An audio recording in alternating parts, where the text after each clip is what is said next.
Let's go, it's the Whitey Show. Whitey Show. Whitey Show. Whitey Show.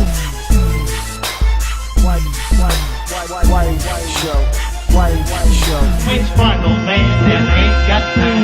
Shake your head. Get that side check. Put it in pockets till I get back.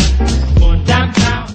I'll admit, I played a total of maybe 3 minutes of the first trial. I never really saw the fascination that the series brought. You ride a motorcycle to one end to the other end in a track, and that was it. I never really saw why everyone really loved it. I was given a copy of Trials Fusion, and putting some couple of hours into it, I would say that I understand why the majority would love it. It's basically this: short but jam-packed courses mixed with tons of tricks, dazzling backgrounds, and plenty of challenges that could lead you to getting hours out of really a very small game. But is it really fun enough to actually buy? That's the question. Which one, old man, that ain't got time? Shake your head. Get that side check. Put it in pockets till I get back. Going downtown. The graphics and design probably are my favorite thing. From snowy areas to sunny kind of looking deserts to completely machine-made areas with factory-looking things falling down and blowing up. It's unique and fun to look at. Not to mention that there's a ton of explosions, levels changing on the go, and it's just really cool to actually see. It's actually probably more fun to watch someone play than actually play, in my opinion. The gameplay, though, there is a lot of positives and a few negatives, which I'll get to later. Your goal is to make it to point A to point B in every level without crashing. Crashing is very easy to do, but with the timing and skill, you can land tricks and make it to the end of the level with no problem, receiving a gold coin.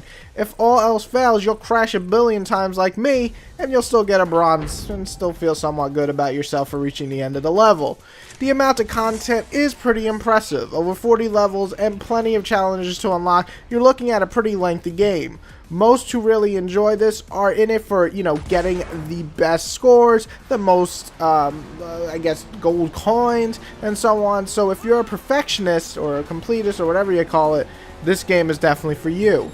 And the last really good thing is the voice acting. It's limited, but it's pretty funny at times. And sometimes the background will actually make me laugh, and other times I just ignore it, but nothing that makes me want to kill them, which is actually a good thing for announcers, because a lot of times I want to kill them. Now, there are some bad. There's no ugly in the game, so that's a good thing. But there are two bad things that really stuck to me that make me, understand why I will never really love this series. I don't love the controls. They feel kind of floaty at times. Not terrible, but sometimes I'll flip over or flip backwards, and there's no apparent reason for that other than the game just saying fuck you to me.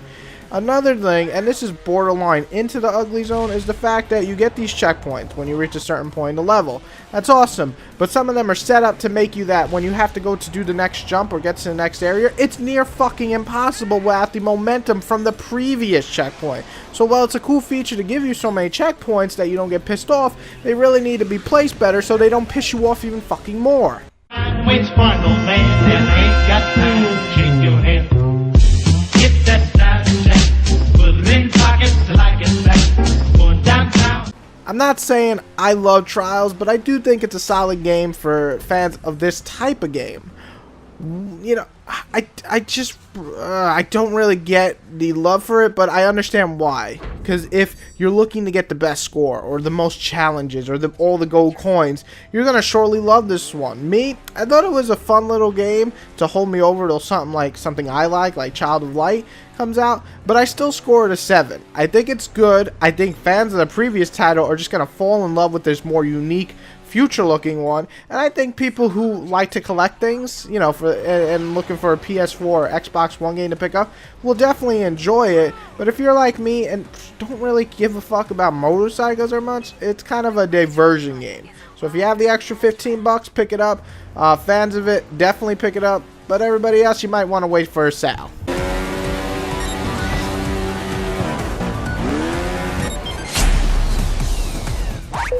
Today's weather report is cloudy, with a chance of falling motorcycles.